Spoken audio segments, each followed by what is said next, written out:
The auditorium hummed with quiet energy. Conversations whispered between rows of neatly arranged chairs, the occasional laugh echoing against the high ceiling. Parents, teachers, students, and reporters filled the space, shifting in their seats, adjusting their phones, and exchanging glances as they waited for the evening's guest to speak. This wasn't a press conference, nor was it a political debate. It was a simple student-led Q&A session, meant to be lighthearted, an opportunity for young minds to speak directly to someone whose life was both deeply public and intensely private at the same time. At the center of the stage, standing behind a modest podium, was Barron Trump, the son of the President of the United States. He wasn't like his father. There was no commanding presence, no sweeping hand gestures, no booming rhetoric. Instead, he stood tall but composed, his expression unreadable, his posture relaxed but not overly open. He had spent his life in front of cameras, yet he had never been the one speaking into them. Barron was not known for his words, but for his silence. Still, here he was. And tonight, people were listening. The questions begin. The moderator, a high school senior named Tyler, adjusted his glasses and smiled as he read the next question from a note card. "What's it like living in the White House?" The audience chuckled softly. Barron gave a polite nod. "It's big, a little too big sometimes. You can get lost if you're not careful." Another question. "Do you have Secret Service following you everywhere?" Another chuckle from the crowd. Barron allowed himself a small smirk. "Not everywhere, but let's just say I'm never really alone." The questions continued, some about his daily life, others about his hobbies, all relatively harmless. Barron answered each one smoothly, giving just enough to satisfy curiosity, but never more than what was needed. And then, a small voice broke through.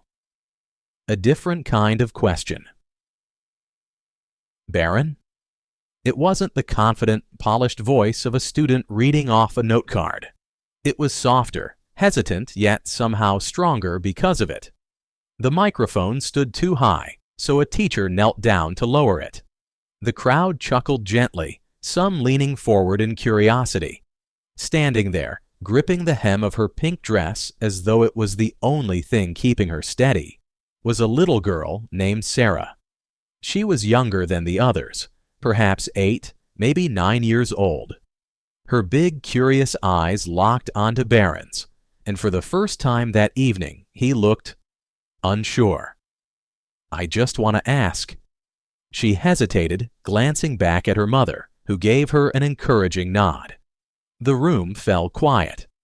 Sarah took a deep breath, then looked up at Barron again. "What is your dad really like?" Silence. Not the waiting silence of a normal Q&A session. Not the awkward silence of a forgotten question. This was a different kind of silence. A silence that carried weight. A silence that made people pay attention. Reporters lifted their cameras a little higher. Parents who had been scrolling on their phones moments ago suddenly looked up. Some people leaned forward in their chairs, waiting, listening. This wasn't about policies or politics. It wasn't about fame or fortune. It wasn't about the White House, the news, the headlines, or the speeches.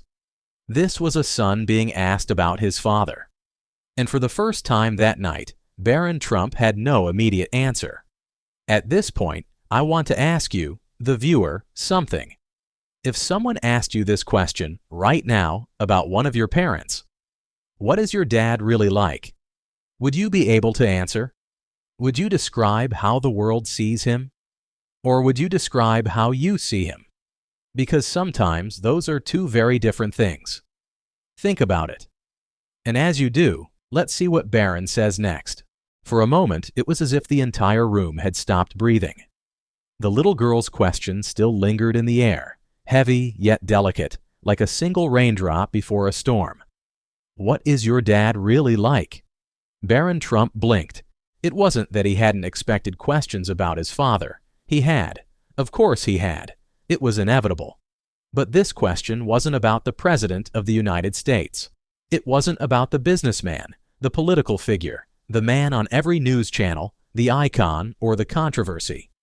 It was about the father, the man behind the title, the man only he knew. And that was different.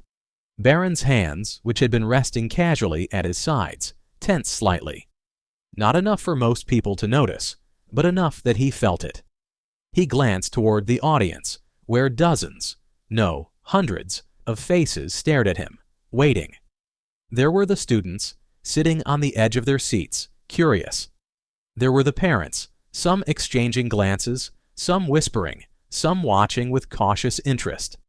There were the teachers who had originally planned this as a light-hearted event, but now sensed it had taken a much deeper turn. And then there were the reporters, their cameras trained on his face, their pens scribbling notes, their minds calculating how this moment could turn into tomorrow's headline. Barron exhaled slowly. A silence that meant something. Most people expected quick answers in moments like these.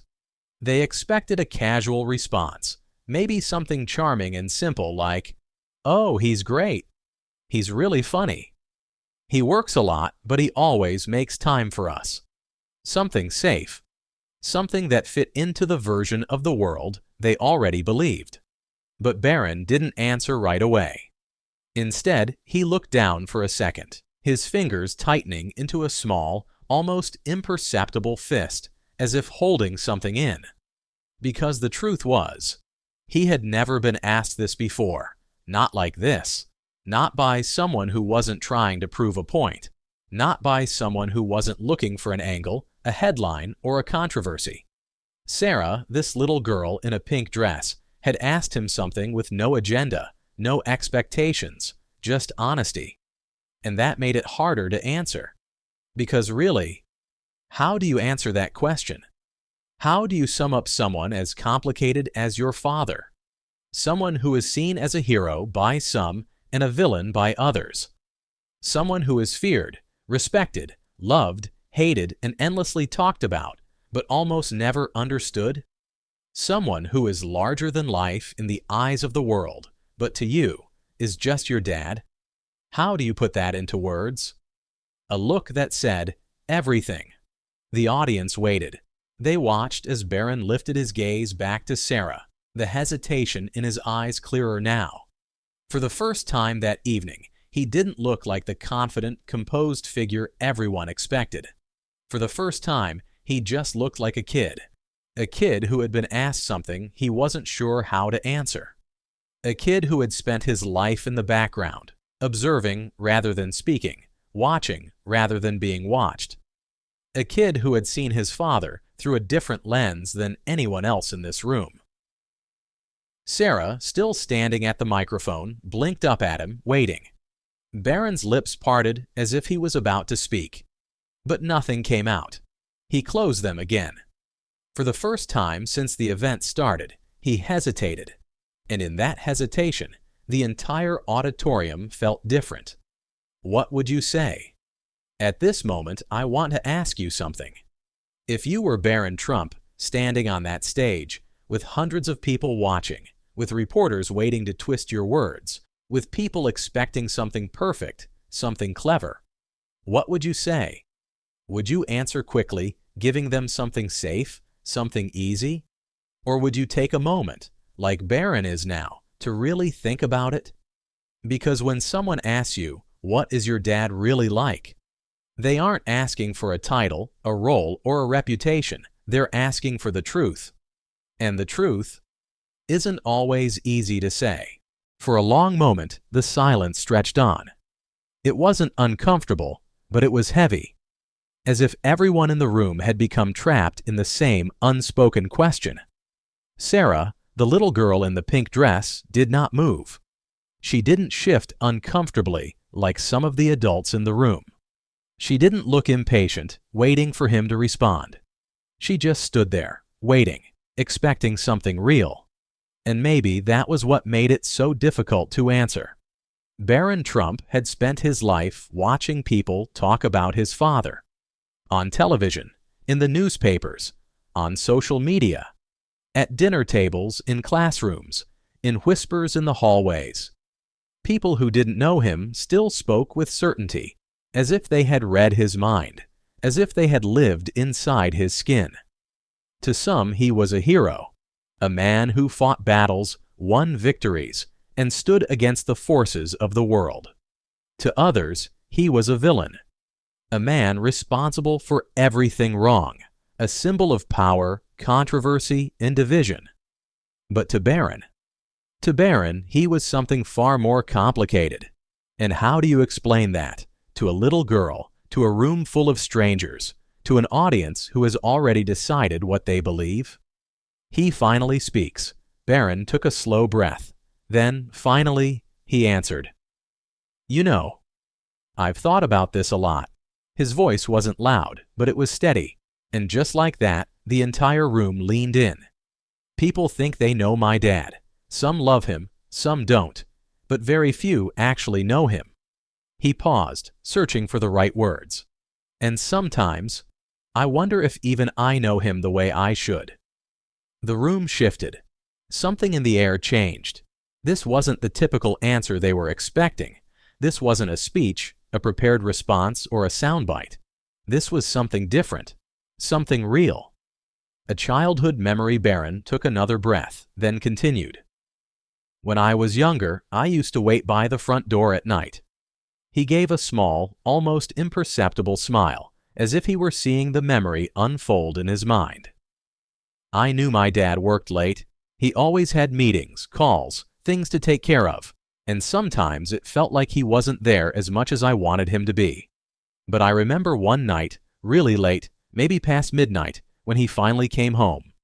He glanced at Sarah, who was still watching him with wide, unblinking eyes. He looked tired, more tired than I'd ever seen him. He exhaled, remembering. And I thought he was just going to go to his office like always. But instead, he saw me waiting there. Barron hesitated. Then he looked directly at Sarah, and for the first time there was something in his expression that hadn't been there before. Something soft, something unguarded. He sat down on the floor next to me. Right there, in his suit and tie, at midnight, in the middle of the hallway. A small ripple moved through the audience. And he asked me how my day was. Silence. Absolute silence. Barron swallowed. It wasn't a big moment. It wasn't some speech, some lesson, some great life-changing conversation. He paused, his voice quieter now. But I remember thinking, he didn't have to do that. Another pause. He could have gone straight to work. He could have just said goodnight and walked past me, but he didn't. The audience didn't move. Sarah's little fingers tightened around the microphone stand. Barron looked down for a second, then back up. And then, in the quietest, most honest voice of the night, he said, I think that's the thing about my dad. A beat. People see what they want to see. A heartbeat. But the person I know, he's not just a president, not just a businessman, not just a headline. Another pause. He's a dad. My dad. And just like that, the room changed. The weight of his words. The silence that followed was different than before. It wasn't the silence of waiting. It wasn't the silence of expectation. It was the silence of understanding. Because in that moment, for the first time, Barron Trump wasn't just the son of a president. He wasn't a symbol. He wasn't a mystery. He wasn't an extension of someone else's legacy. He was just a boy talking about his father. And whether they loved or hated Donald Trump, the people in that room saw something they couldn't ignore. They saw a son who knew his father in a way no one else ever could. And they listened. Now, I want to ask you something. Forget the news. Forget the headlines. Forget what the world tells you to think. Instead, think about your own family. Think about the moments that no one else sees. Because at the end of the day, isn't that who we really are? Not the titles, not the reputations, not what the world expects, but the small moments, the late-night conversations, the things we don't have to do, but choose to do anyway. So I'll ask you, if someone asked you, What is your dad really like? Would you know how to answer? Would you be able to see past what others think and remember who he really is? Because sometimes that's the hardest part of all. For a long moment after Barron spoke, no one said a word. The silence in the auditorium was no longer one of anticipation. It was one of realization. A realization that maybe, just maybe, they had all been looking at things too simply. The cameras were still rolling. The reporters still had their pens poised over their notepads. But for the first time tonight, they weren't just waiting for a quote. They were absorbing what had just happened. Because this wasn't a speech. This wasn't rehearsed. This wasn't a polished answer meant to please or convince. This was just a boy talking about his father. And whether they loved or hated Donald Trump, they couldn't deny what they had just heard. Sarah's reaction. Sarah, the little girl who had asked the question, held onto the microphone stand tightly. Her lips parted slightly as if she wanted to say something, but no words came out. She just stared at Barron, her small fingers curling around the edge of her pink dress, her little brows furrowed in thought. Then, without even realizing it, she nodded. Not in agreement, not in understanding, but in acknowledgement. Because even though she was just a child, she could feel it. This answer was real, and real answers don't always fit into easy boxes. The audience begins to react. A soft murmur rippled through the audience. Some people shifted in their seats, suddenly feeling the weight of the conversation in a way they hadn't expected. Others exchanged glances, as if silently asking each other, "Did you feel that too?" Even the reporters, who had been so focused on catching a headline, looked momentarily lost in thought. It was rare, so rare, to hear something like this. Not a speech, not an argument, not a defense or an attack, just honesty. And maybe that was what caught them off guard. A voice from the crowd. Then, a chair scraped against the floor. A man in the back of the auditorium stood up. He wasn't a politician. He wasn't a journalist. He wasn't a public figure. He was just a man. He looked like he had worked with his hands his whole life. His plaid shirt was slightly wrinkled, his hair graying at the edges, his eyes lined with years of experience. And when he spoke, his voice was steady but rough, like someone who didn't waste words unless they mattered. "I got a question." The entire auditorium turned toward him. Barron, still standing at the podium, lifted his eyes to meet the man's. "Go ahead," he said. The man hesitated for just a second, then asked something no one expected. "Do you think your dad loves you?" A few people in the audience gasped softly. Some reporters immediately raised their cameras again, sensing that this was going to be the moment. Even Sarah, standing just a few feet away from the microphone, looked up at Barron with wide eyes. Because this question was different. This question wasn't about politics. It wasn't about policies or power or what the world thought. This was a father and son question, and those are the hardest ones to answer. The weight of the question. Barron didn't flinch, but something in his face changed. It was small, so small that most people wouldn't notice. A tightening of the jaw, a slight press of the lips, a flicker, just a flicker, of something deeper behind his eyes. Because of course he had asked himself that question before. Hadn't every son, hadn't every child at some point wondered if love was something felt or something assumed? Hadn't everyone at least once questioned if love was just words people said, or if it was something more than that? And now, here he was, being asked this, in front of an entire audience, in front of cameras, in front of the world. The answer: that no one expected Barron's fingers tapped against the side of the podium. Once, twice, as if searching for the right words. Then, slowly, he spoke. "You know, that's not something I can answer with just words." The man in the back of the auditorium nodded slowly, as if he understood what Barron meant before he even explained it. But the rest of the audience?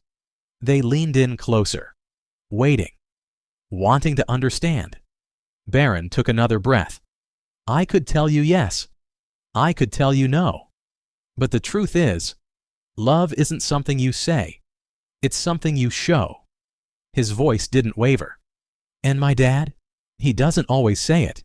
He doesn't always show it the way most people expect. Another pause. Barron's hands rested on the podium, his fingers pressing against the smooth wood. But I know it's there. A beat. I know it's there, because I feel it. The audience didn't move. The shift in the room. The man in the back of the room nodded again, this time with a small, understanding smile. That's a good answer, kid. And just like that, he sat back down. For a moment, nobody spoke. Then, softly, someone in the audience clapped. And then another, and another, until the whole room erupted into applause. But this wasn't the kind of applause that came from obligation or habit. It wasn't the kind of clapping people did when a politician finished a speech. This was something deeper. This was respect. Because Barron Trump, the boy who had spent his life in the shadows, had just answered something that most grown men struggle to say out loud. And in doing so, he had made the people in that room think about their own families, their own fathers, their own moments of silence. He had reminded them that love doesn't always look the way we expect, but that doesn't mean it isn't there. So now I want to ask you something.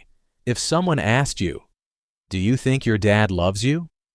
Would you be able to answer? Would you be able to say yes? Or would you realize in that moment that love is something you've never actually thought about before? Because sometimes the hardest questions are the ones we never expect. The applause had slowed now, fading into a low murmur of quiet conversations, nodding heads, and silent reflection. But even as the sound settled, something in the room had changed. It wasn't just that people had listened. It wasn't just that Barron Trump had answered. It was that, for the first time in a long time, people were thinking. Thinking about their own fathers. Thinking about their own childhood memories. Thinking about what love actually looks like. Because love isn't always words. Sometimes love is staying up late just to sit beside you. Sometimes love is a quiet nod instead of an "I'm proud of you." Sometimes love is hard to see, until one day you realize it was there all along. Sarah's final words. Sarah, the little girl in the pink dress, was still standing near the microphone. She hadn't moved. She hadn't said a word. She had just listened. But now, as Barron's last words hung in the air, she lifted her gaze to meet his. And then, with a quiet, almost knowing voice, she whispered, "That's how my dad is too." Barron blinked. Sarah shifted on her feet, glancing at her mother in the audience. He doesn't always say it, but I think I feel it too. A few people in the crowd exhaled deeply, as if realizing something they had never admitted before. A woman in the front row dabbed her eyes with a tissue. A man near the back, who had sat with his arms crossed the entire event, uncrossed them and leaned forward. Because sometimes it takes a child to say what adults are too afraid to admit. Barron's final thought. Barron didn't say anything right away. He just looked at Sarah, then at the rest of the audience, and for the first time all night, he let himself relax. Because the truth was, he hadn't planned on answering this way. He hadn't planned on revealing anything personal. But sometimes, the truth comes out when you least expect it. He cleared his throat slightly, then spoke one last time. I think that's something we forget a lot. The audience stilled. Love isn't perfect, and it's not always obvious. A small pause. But that doesn't mean it's not real. He glanced once more at Sarah, offering her a small, genuine nod. Thank you for asking me that. Sarah smiled softly, a real, unforced, innocent smile. And in that moment, it wasn't about politics. It wasn't about who people liked or didn't like. It wasn't about who was right and who was wrong. It was just a conversation between a boy and a little girl, between a son and a daughter, between two people trying to understand what love really is. The walk off the stage. The moderator, who had been completely silent for the last several minutes, finally stepped forward again. His voice was gentler now, softer than it had been at the start. "That was incredible. Thank you, Barron." Barron nodded once, then stepped back from the podium. And as he did, something strange happened. No one rushed to leave. No one immediately started talking. Instead, people just sat there, thinking, processing. Maybe for the first time in a long time, remembering their own families in a different way. And as Barron walked off the stage, slipping past the rows of chairs, past the flashing cameras, past the watching eyes, he heard something. Not words, not applause, just a quiet hum of realization, as if something had shifted in that room. And maybe, just maybe, he had helped them see something they hadn't seen before. Now, before we end this story, I want to ask you something. Not about politics, not about power, not about who's right and who's wrong. Something simpler, something more important. Have you ever really thought about what love looks like? Not the big moments, not the I love yous, but the small moments. The moments where someone stayed up late just to sit with you. The moments where someone never said, "I'm proud of you," but showed it in their actions. The moments where love wasn't spoken, but it was felt. Because love doesn't always come in the way we expect. But if we pay attention, it's there. It's always been there. If this story made you think, if it made you feel something real, share it with someone who might need to hear it, with someone who might be struggling to see love in their own life, with someone who might need a reminder that love isn't always loud, but it is always there. Because sometimes the smallest moments change the way we see everything. And if this moment did that for you, pass it on.